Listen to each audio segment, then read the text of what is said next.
Assalamualaikum warahmatullahi wabarakatuh. Halo semuanya, perkenalkan nama saya Deva Kurnia Novitasari dengan NIM 236151055. Pada video kali ini saya akan membuat video tentang kesalahan berbahasa yang masih sering kita jumpai di lingkungan sekitar kita. Untuk itu nggak usah berlama-lama, kita langsung aja ke videonya.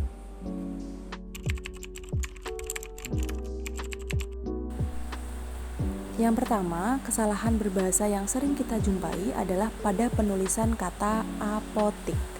Nah, kata apotik ini sering terjadi kesalahan penulisan. Padahal pada Kamus Besar Bahasa Indonesia, kata apotik itu adalah bentuk tidak baku dari kata apotek. Kesalahan berbahasa yang saya temui selanjutnya yaitu pada kata grosir. Di gambar tertera bahwa ada 2 huruf R yang ada di spanduk tersebut. Padahal pada Kamus Besar Bahasa Indonesia, penulisan kata grosir itu menggunakan huruf R 1 kali saja. Kesalahan berbahasa Indonesia juga tidak hanya mencakup pada kesalahan penulisan saja, namun juga penggunaan bahasa asing atau istilah asing itu juga harus kita minimalisir sedemikian rupa. Karena mengingat bahwa Trigatra Bangun Bahasa adalah utamakan bahasa Indonesia. Nah, seperti produk yang saya temui di sekitar kita, masih banyak produk-produk yang menggunakan bahasa asing pada kemasan atau wadah dari produk tersebut. Nah, istilah asing pada produk yang ada di gambar yaitu vanilla milk.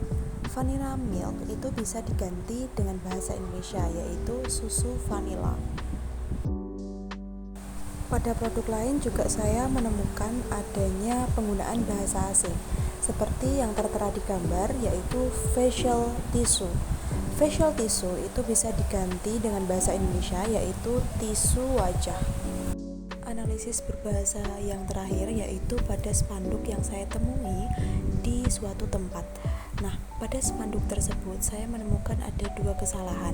Yang pertama yaitu pada kata diproses. Sebaiknya imbuhan di dan kata proses itu digabung karena proses itu bisa diimbui dengan memproses seperti itu. Lalu kemudian kesalahan yang kedua yaitu pada kata yang.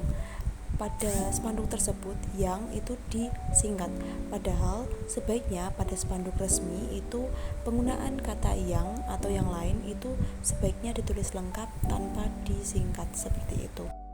Nah, kita melihat penjelasan yang sebelumnya, kita bisa simpulkan bahwa masih banyak masyarakat Indonesia yang belum sadar akan kesalahan berbahasa yang masih dilakukan sampai sekarang dan sering terjadi di lingkungan sekitar gitu.